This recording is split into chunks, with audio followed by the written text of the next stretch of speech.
Alright, welcome. In this video we're going to take a look at a second example of a self-balancing binary search tree called a red-black tree. In the last couple of videos we looked at a different self-balancing binary search tree called an ABL tree.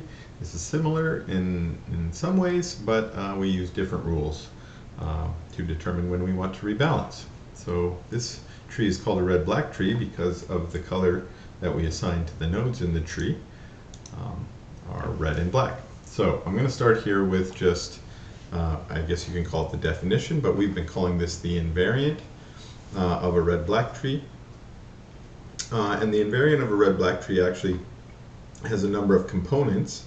So earlier when we looked at invariants, we said an invariant is a property or a set of properties that remains true or continues to be satisfied after operations are performed on a data structure. So in this case, we have a set of properties. We actually have 5 properties here that must be satisfied on a red-black tree after any particular operation.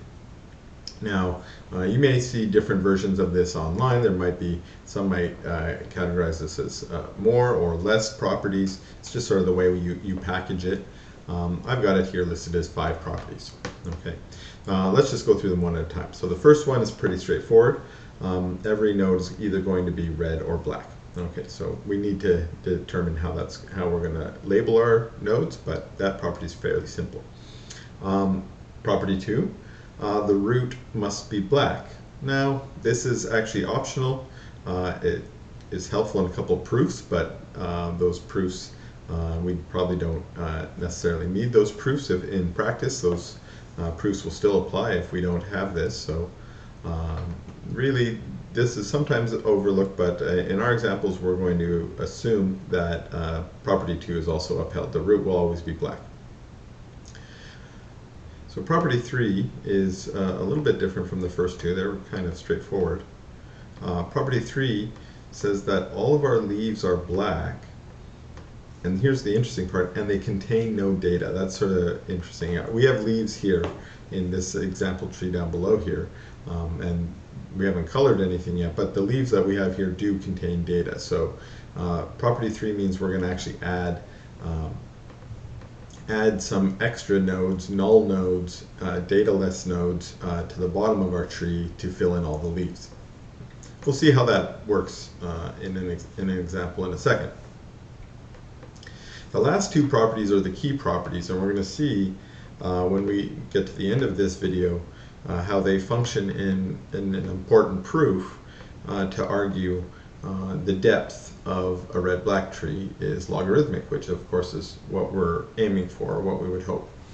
So the last 2 properties is every red node has black children.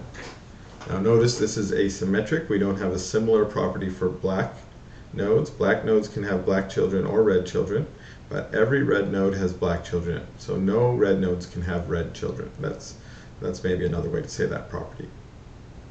That's going to be important because it's going to mean that as we go down, we're either going to have a chain of black nodes or we're going to have blacks alternating with reds, or occasionally alternating with reds as it were, but we can never have a chain of red nodes, just either all blacks or blacks interspersed with a single red node between 2 blacks. That's again going to be important to us in our proof down the road. And then the final property here, this is actually going to be important too. So I mentioned our chains could be, long black chains of all black nodes, or we could add some red nodes in there interspersed as well. So what we're going to now do is measure the number of black nodes, or count the number of black nodes along any path from the root node down to the leaf. Now remember, the root is black and the leaves are black.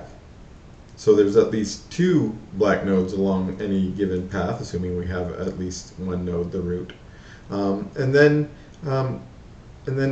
what this final property is going to state for us is that the number of black nodes along any path from the root to any leaf is going to be the same. Okay? We call this the black depth of the tree. Okay? The number of black nodes from the root to any leaf should be the same. Okay, so the question here is, can we color this tree so that it is a red-black tree. Now the first thing I will mention is this is a strange task. In practice, when we use red-black trees, we don't start with a binary search tree that's not already colored and try and color it. That seems strange.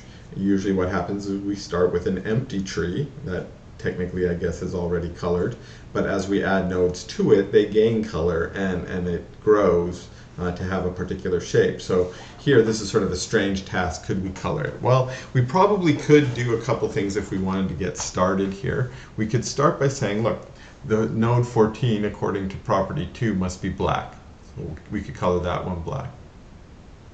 Now, we might just say, look, there's no requirement that we have red nodes here, so we could kind of color them all black if we wanted.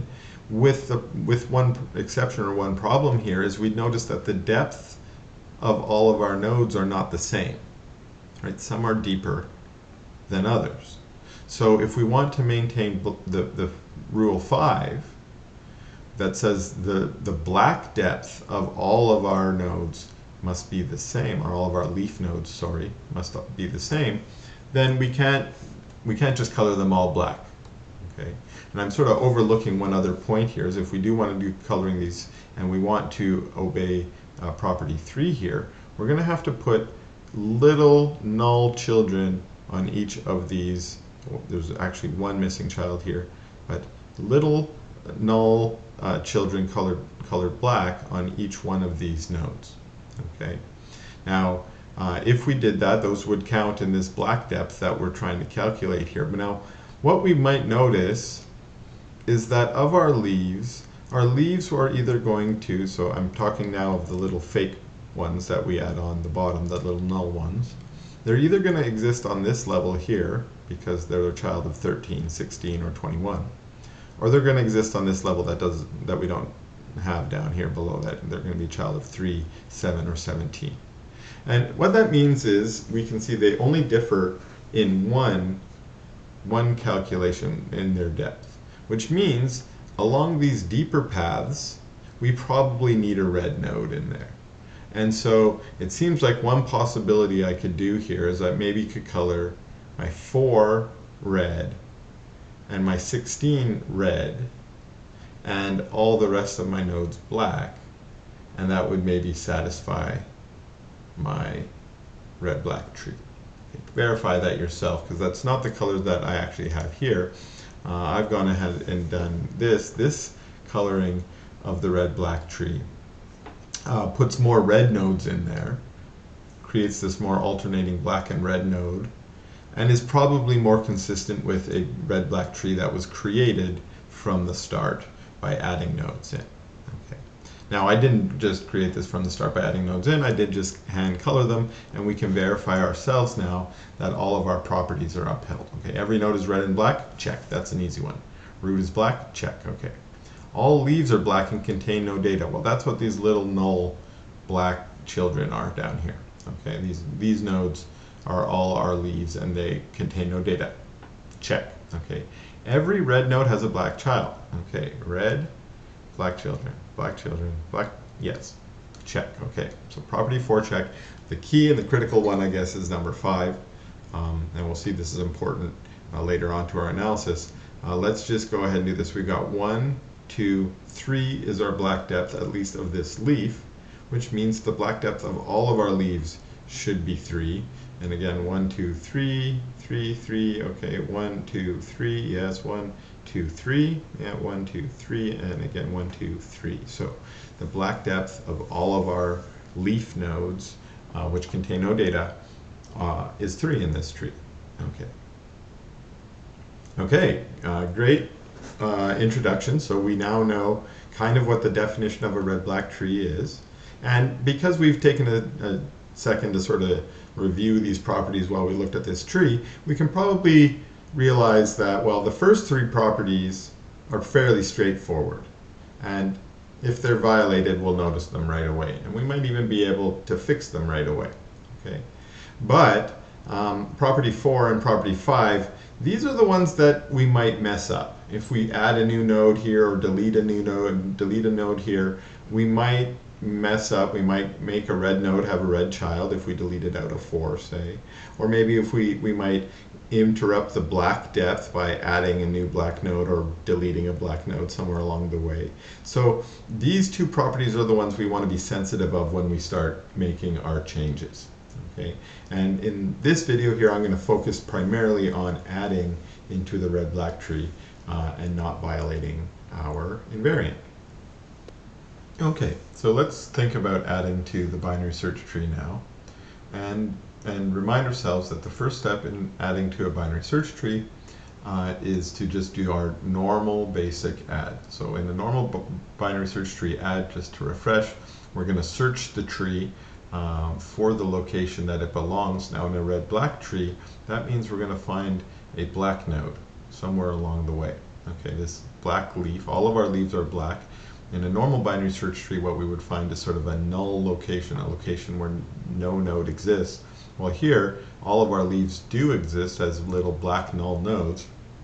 So our goal is to replace that node. So, and then here's our first rule when adding to a red-black tree, is when we replace that leaf node, we're going to add it with a red node. Okay, and of course that new red node will be a leaf, and so since all of our leaves must be black and have no data, we will add to sort of fresh new null nodes as the children. Okay, after we do that, then we must go and check to make sure property 4 or property 5 has not been violated. Okay, and maybe for the moment I'll just say we said property 4 and property 5. Property 4 is red nodes must have red children, and property 5 had to do with black depth, right? All of the black depth have to be the same. Well, what we'll notice here is this step here, because we've added a red node, we couldn't possibly have it upset the black depth of anything. We took a black node out, we put a red node in and added 2 black children. So we haven't increased the black depth of anything. That the 2 black children that we've created will have the same depth as the null black node that we replaced. So because of that, this last bit, when we're checking the invariants, it's unlikely, or we can't upset property 5, but we can upset property 4, where a red node must have black children. If, say, we added it here or here, we could end up in that case. So let's go through a couple different adds. We're going to get adds here that cause us to have different kinds of violations. Some might not violate at all, others may violate, and so we want to go through a couple different examples and see how we're going to handle each of those cases. So the first one says, can we add 23? Well, 23 is a fairly straightforward one. It's greater, it looks like it belongs here, and when we add it, we'll notice we'll add a red node here. We will not have increased the black depth of anything, as I mentioned, and since we're adding a red node as a child to a black node, there's no way we're upsetting our rule about red nodes and red children. So that's a safe add. In fact, no invariants are violated. We're done. Okay, so this is what we might call case 1. Okay, and the way we're going to detect our cases at first is going to be detecting the color of our parent. So in this case, our parent is black. That means safe to add a red node. We're good. And a lot of our adds will be of this kind, which means no alteration after we do the add, we just add them in. However, we'll notice if we kept adding in here, maybe a couple more here, a couple, one here, one more here, we'll end up filling up that bottom row with red nodes, and at some point we're going to add a red node to a red node, and that's going to cause a problem. So let's try that. So our next case here, in this case I'm going to add 9 as our example. So if we want to add 9, we're going to go, left, okay, that's less than again, greater than. So it looks like the location we're going to end up here is down here with a red node with a red parent. Now, the next thing we're going to notice is when we're going to check our parent first. If it's black, we're good. If our parent is red, now we have a few other sub cases that we need to deal with. So how we're going to handle it depends on which sub case we're going to be in. So here, the sub case is going to depend on our uncle. Now the uncle is the sibling of our parent. So our uncle is in this case, if we're adding right here, our parent is 7, our grandparent is 4, and our grandparent's other child will then be our uncle. Okay, so our uncle here is also red. So our case 2 that we're going to be concerned with here is when our parent is red and our uncle is red. Okay, so we detect our case now, we know we're in case 2, how do we handle it? So in case 2, we're just going to do a repaint. What that means is we're actually just going to only recolor the nodes instead of having to do any other rearrangement of the ordering of the nodes like a rotation. And so a repaint is actually fairly straightforward. The only interesting part to it, and we'll see here in our example, is that we might run into a case where we have to recursively fix this problem, meaning we might get a new problem introduced above after we do this. So now the way the repaint is going to work, we've already identified that our parent and our uncle are red. We're going to be red. So the repaint is we're going to just repaint our parent and our uncle black, change them to be black, and then change our grandparent to be red. So let's see how that works. We're going to add our 9 here. We're going to change our parent, the 7, and our uncle, the 3, to be black, and our grandparent, 4, to be red. All right. Now after doing that, we see that we're now in a case where we've introduced a new problem. The new node that we have here, the grandparent that we've colored red, is now a red child of a red parent. Again, we have this problem. So again, if we had a case where this was a black parent now, we would stop. We would check and we'd see our invariant is fine. But because we have a red parent, we again need to see what subcase are we in. So we check our parent's sibling, the uncle. The 19 node here is also red. So this is a case 2 again. We've recursively found ourselves in case 2. We might have found ourselves in case 1. We might have found ourselves in case 2, as this is what we have, or in one of the other cases we'll see in a second. But in this case, case 2 means repaint again. So what does that mean? Okay, we're going to leave our grandparent alone now, but we're going to repaint the new parent and uncle to be black, and we're going to repaint the grandparent to be red. All right. Now actually, as a result of doing this repainting on the way up, we have now introduced another invariant problem, which is we've created a red root. Remember, one of our properties said that we must have a black root. So that's case 3 now. Maybe as a result of our adding, or as a result of repainting, or some of the other properties we've done, we end up coloring the root red. If we end up coloring the root red, then simply we just swap its color, change it black. Well, notice that when we do this, this is the one step that will increase the black depth of every leaf node. Okay, and maybe just go back one more time. We can see here that in this step, the black depth was still 3 for all of our nodes, and it was beforehand. But after this step, it's now 4.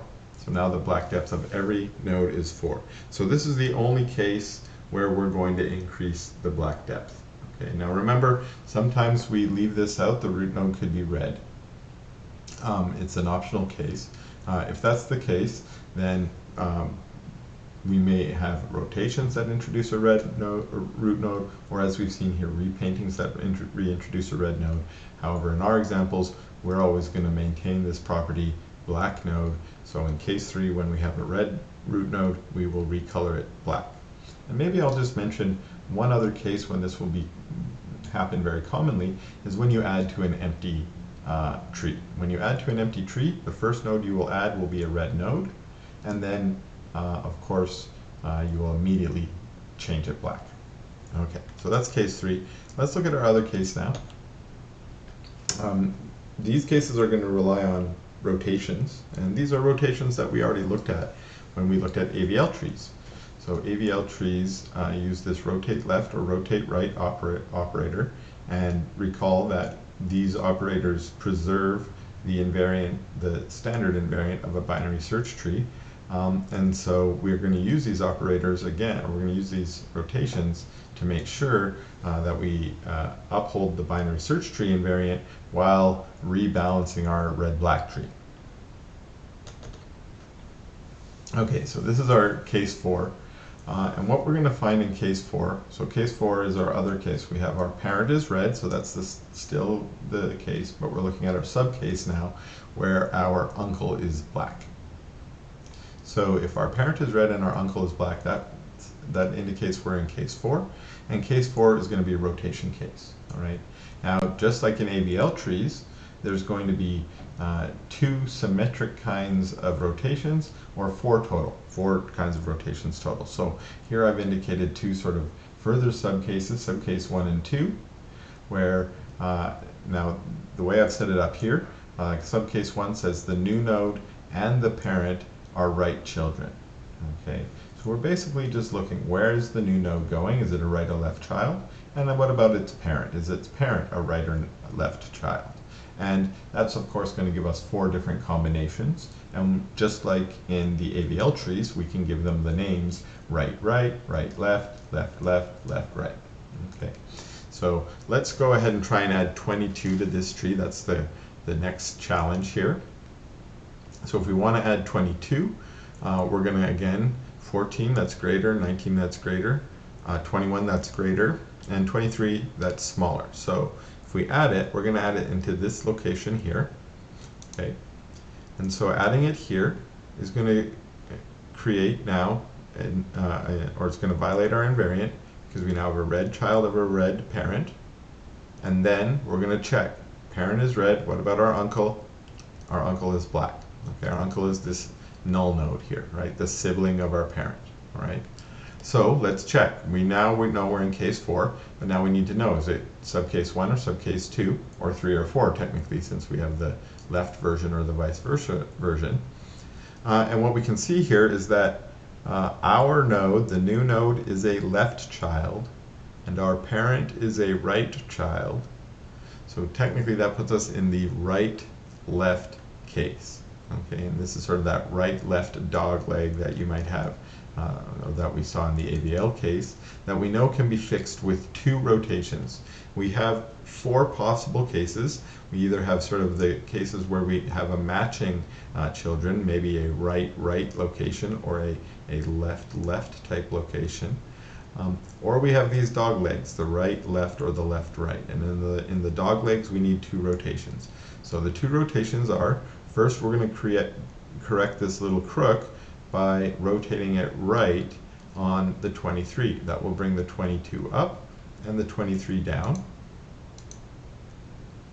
Okay. And then we're going to want to rotate left on the 21, which will rotate the 21 down, and the 22 will become the new root. Okay. Now, of course, we'll notice that our invariant at this step is still violated. We have a red node with a red child. But after these rotations, what we always do is we're going to swap the color of these 2. The parent node will always become black, and the 2 child nodes will always be colored red. So that involves a swapping of these 2 colors, but when we're done, we haven't violated any of our invariants. And because the parent node in this case becomes black, remember black can be a child of a red parent or a black parent, so there's no further need to recursively check after a rotation. The rotation may be the result of a recursive check, but after we're done the rotation, we don't need to worry any further. So the recursive checks only happen during the recoloring phase, or that case that we saw earlier. Okay, so those are actually the 4 primary cases for adding to a red-black tree. And we would want to practice at least the different subcases of case 4. That's really the only real tricky one. Case 2 with the recoloring can become tricky, especially if you introduce a case 4 in the recursive unwinding as we go up.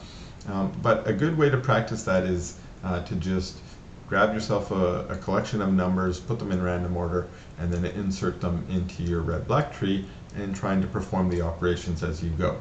And indeed, that's what I plan to do in the next video, to explore adding to a red-black tree in more detail.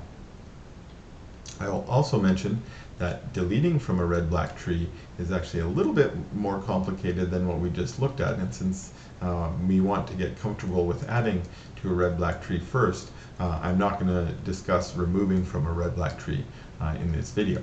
Instead, I do just want to finish by talking a little bit about the depth of a red-black tree, because this is going to be critical to the runtime or the performance of any of our operations that are going to, travel some path from the root to the leaf. And remember, the black depth is something we know about that path, but here we're talking more generally about just any old depth, the actual depth. Okay, so here I want to argue, or here's a theorem that I want to prove, that the depth of a red-black tree is going to be log n. I guess understood here, n being the number of nodes. So I'm going to begin here just to set up with a little notation to emphasize that. So assume we have a red-black tree with n nodes. Okay. Now, in this tree, here I'm assuming I have one, and when I say I'm assuming I have one, that means I'm assuming it satisfies all the properties of a red-black tree. Okay, so all of the invariant is upheld. We don't have to worry about that. So that means we have red and black nodes.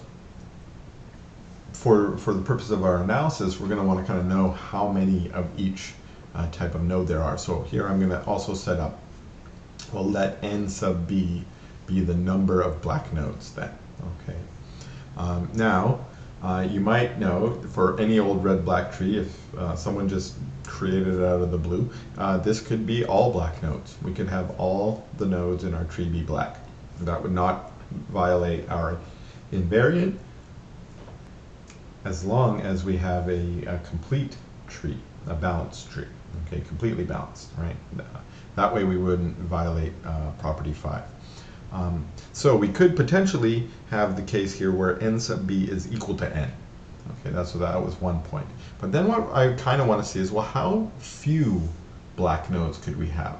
What is the least number? Well, this is where our property that every red child must have, or every red node must have a black child, that's going to allow us to argue, and I'm not going to complete this proof here, but it's going to allow us to argue that the number of black nodes is, so we already said it was at most n, well, it's at least half of the nodes. At least half of the nodes have to be black because of our property about no red node can have a red child. Okay, now I mentioned that's the important property, the important piece that's going to function in some kind of proof that I'm going to leave as an exercise here, that you might use induction to prove. Okay, so if you want to try and prove this, that the smallest that the number of black nodes can be is 1/2, and in fact it's never going to be that small, but we're going to use that as our lower bound.